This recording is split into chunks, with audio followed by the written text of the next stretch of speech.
Hear a conversation between a woman and the librarian. Now you have some time to look at questions 1 to 6.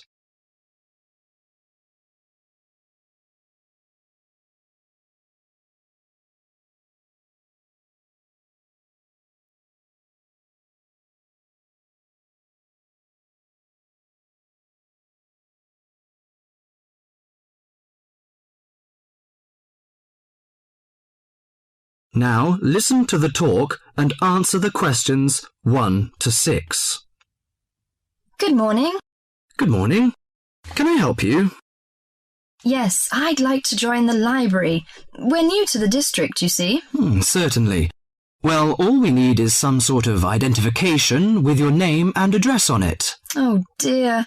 We just moved, you see, and everything has my old address.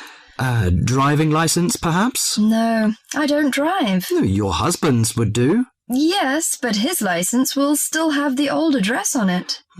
Perhaps you have a letter addressed to you at your new house. No, I'm afraid not.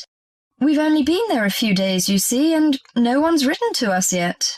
What about your bank book? That's just the same. Oh dear, and I did want to get some books out this weekend.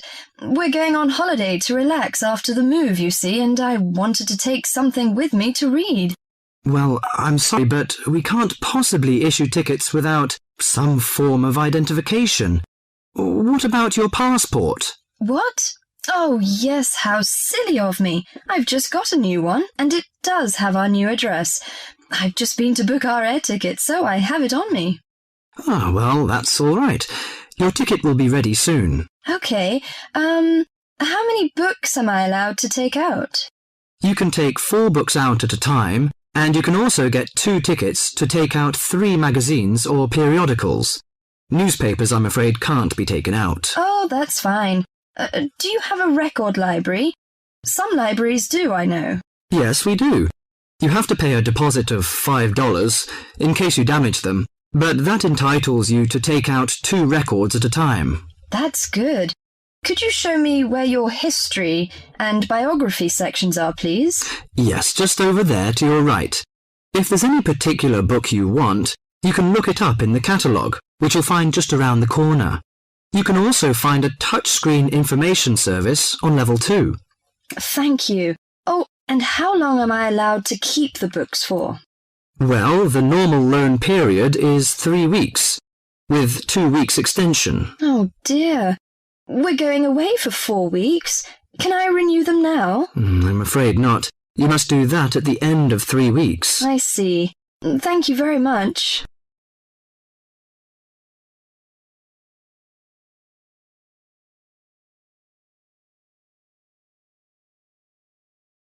Before the talk continues, you have some time to look at questions 7 to 10.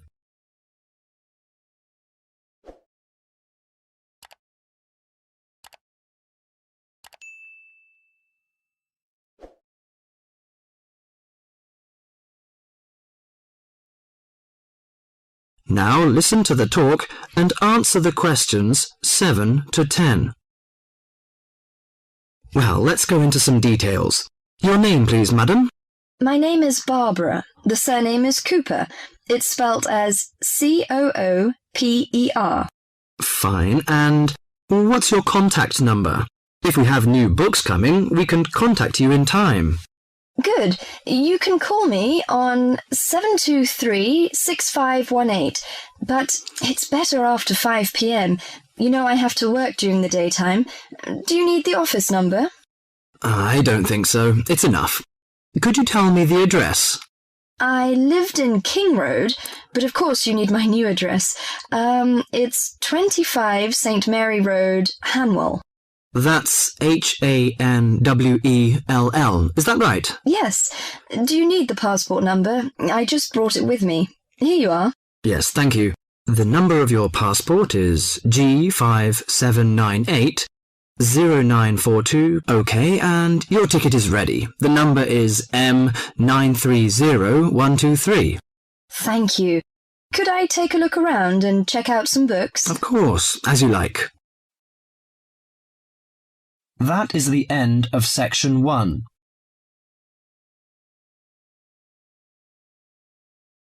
You now have half a minute to check your answers.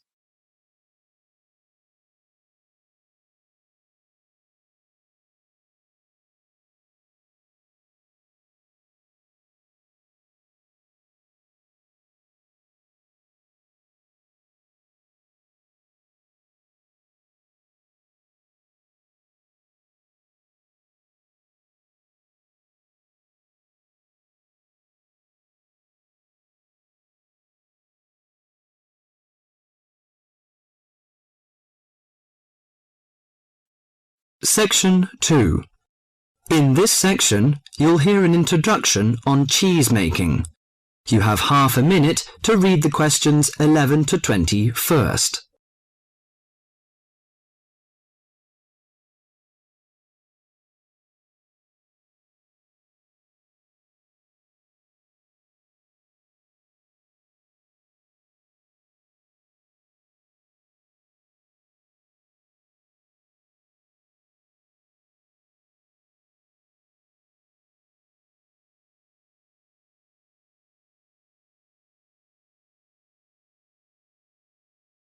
Now listen to the monologue carefully and answer questions 11 to 20. Cheese is one of those foods that we tend to take for granted as always having been with us, and it's odd to think that someone somewhere must have discovered the process to make cheeses. That takes place today.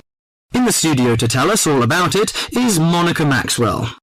Today, we all know that the process of making cheeses takes place when microorganisms get into milk and bring about changes in its physical and biochemical structure.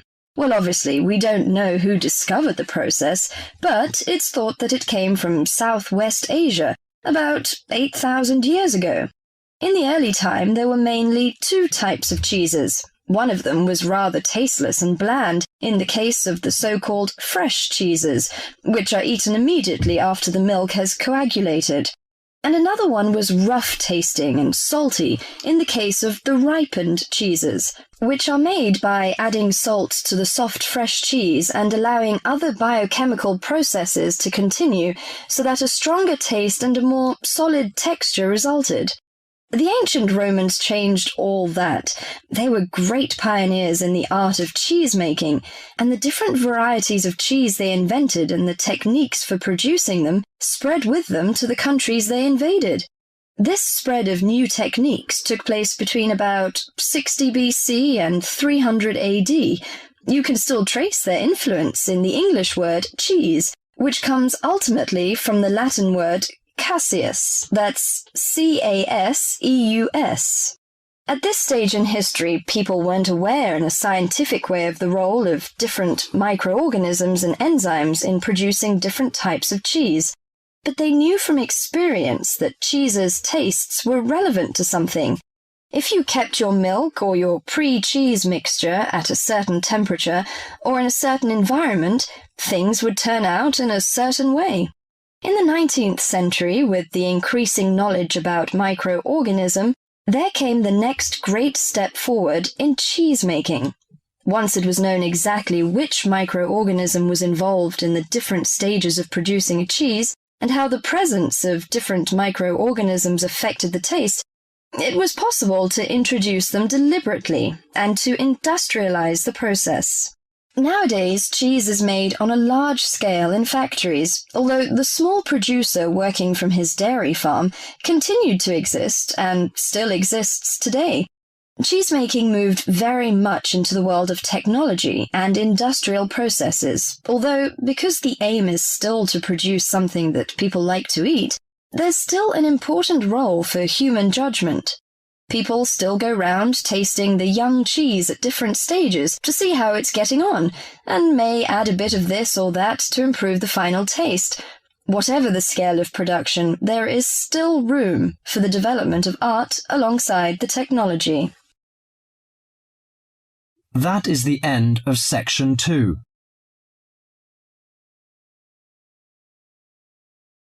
You now have half a minute to check your answers.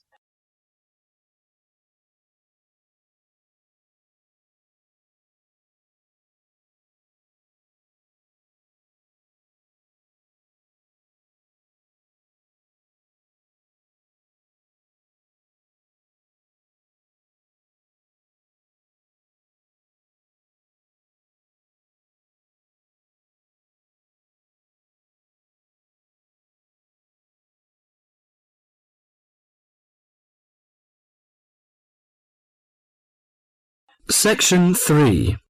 In this section, you will hear a conversation between John Watson and several environmental science students. Now you have half a minute to read the questions 21 to 30.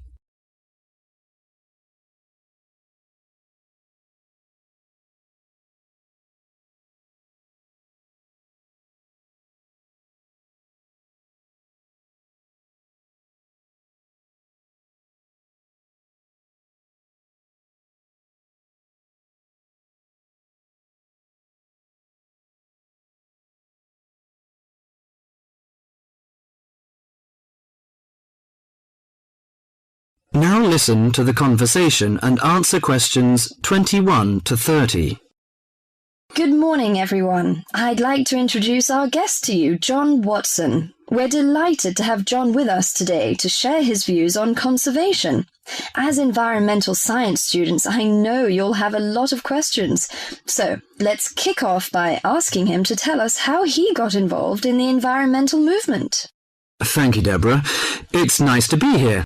When I was 7 years old, back in the 1940s, my father bought 200 acres of land on the central coast of New South Wales in eastern Australia. The marvellous thing about it was that it was virgin bush. In other words, completely natural. But this kind of country doesn't exist anymore. Oh, what do you mean by that? Well, let me explain. We went to live there when I was 10. When I was 12, the foxes and cats appeared, and by the time I was 14, there were no native animals left. You mean that within 4 years, all the native animals had gone? That's exactly what I mean. But it took a while for people to realize what was going on. So, you're saying that it was the cat and the fox that killed off the native animals? Absolutely right. But back in the 1970s, people didn't realize it. Even though Australia was losing wildlife faster than the rest of the world combined, people were blaming the farmers and miners, but not their lovely little pussycats. They're domestic cats you're talking about? Exactly. And what's more, they didn't want to know. Can you tell us how you set about proving your theory that it was feral cats and foxes which were killing native animals? Well, I moved to South Australia specifically to set up a wildlife sanctuary there. Why South Australia in particular? I chose South Australia because it was the only state where it was still legal for me to fence off an area and put back locally extinct animals. That was very far-sighted of them, wasn't it? Well, not exactly. They just hadn't got around to making it illegal, though they soon tried to once they realized what I was doing.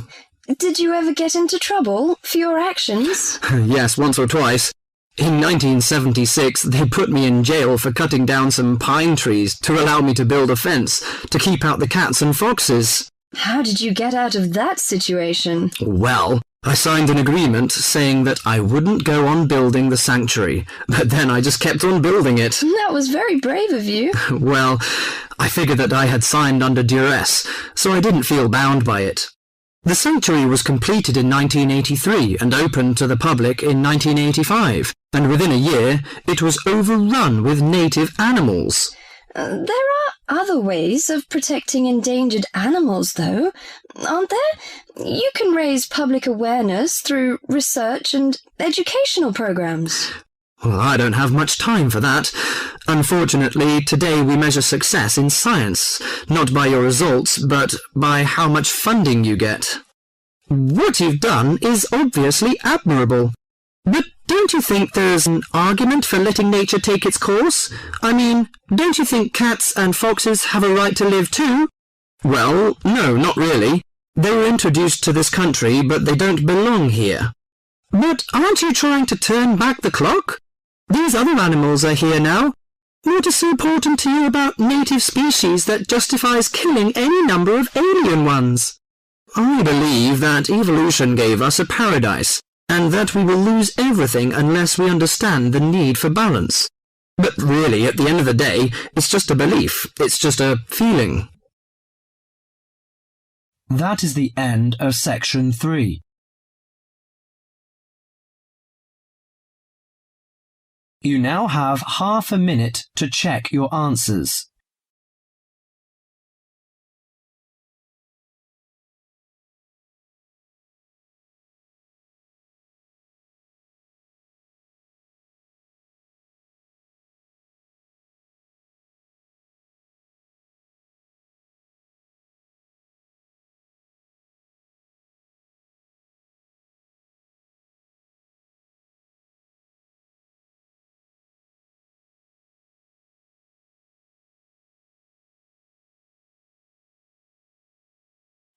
Section 4.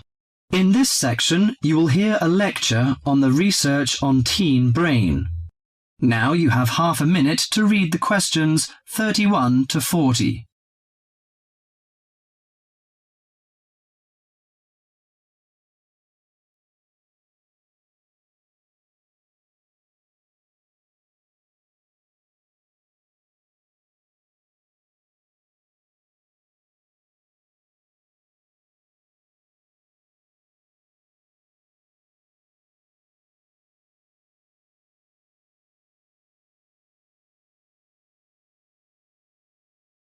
Now listen to the lecture and answer questions 31 to 40. Today our guest is Joseph Parks, Medical Director for the Botany Department of Mental Health. He's going to give a lecture about the research on teenage brain. Good morning, everyone. Today I'm going to introduce the new research about adolescent mind, the teenage brain. How much do you know about that? Do you believe in brain scanning? Do you think we can judge whether a teen is normal or mentally ill? Or it's just another immature test? The new research shows a teen brain is in the middle of disordered changes. Those changes, scientists now believe, are so significant that they may reveal the mysteries of mental illness, explaining why some teens commit suicide, why others harm their classmates, and why some emerge later in life with mental disorders. The research looks forward to a day when teens could be tested for suicidal depression as easily as they are for heart disease. But there are signs that society and parents in particular would reject such a tool. Many parents question the validity of a mental health diagnosis. They fear that their children will be falsely tagged with a mark that he or she is abnormal. At the center of the debate is the teen brain, its confusing architecture, and the difficult question of what's typical in a teen and what's not. Under the old thinking, the adolescent brain was fully formed, needing only to be filled with facts, figures, and experiences to become an adult mind. At the same time, many people rejected the idea that young people were even capable of developing mental illnesses. However, the new research shows a teenage brain is an organ in transition. It has an unstable and vulnerable composition. The evolving teenage brain clearly isn't adult-like until the early 20s. If teens act young and stupid, it may be because brain areas that govern rational thought are not mature yet. All that is fine when the brain develops normally. But if the teen brain fails to successfully reinvent itself as an adult brain, mental illness may happen. Researchers increasingly believe if that process stops for some reason, teens are likely to develop mental illness. Early warning signs might be disregarded, as adults may think them the typical teen behaviors. Perhaps the chief hope of the new research is that it could make a difference for teenagers suffering from mental disorder and major depression. These can lead to suicide, which for years has been the leading cause of death for teens. Until recently, scientists couldn't peer into living brains to look for changes associated with normal development or mental diseases. That is beginning to change as researchers develop ever more sensitive brain scanners. However, the composite pictures are somewhat misleading. A snapshot of an individual brain may fall somewhere between normal and mentally ill. For now, psychiatrists and psychologists must still rely on interviews and observations of children's behavior to diagnose mental illness. That is the end of section 4.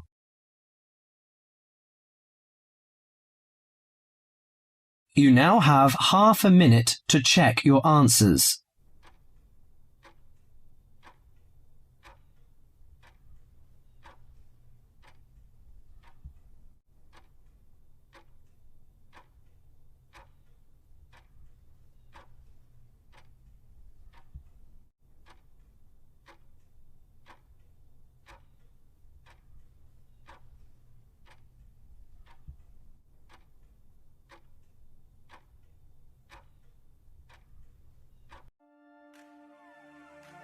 That is the end of the listening test.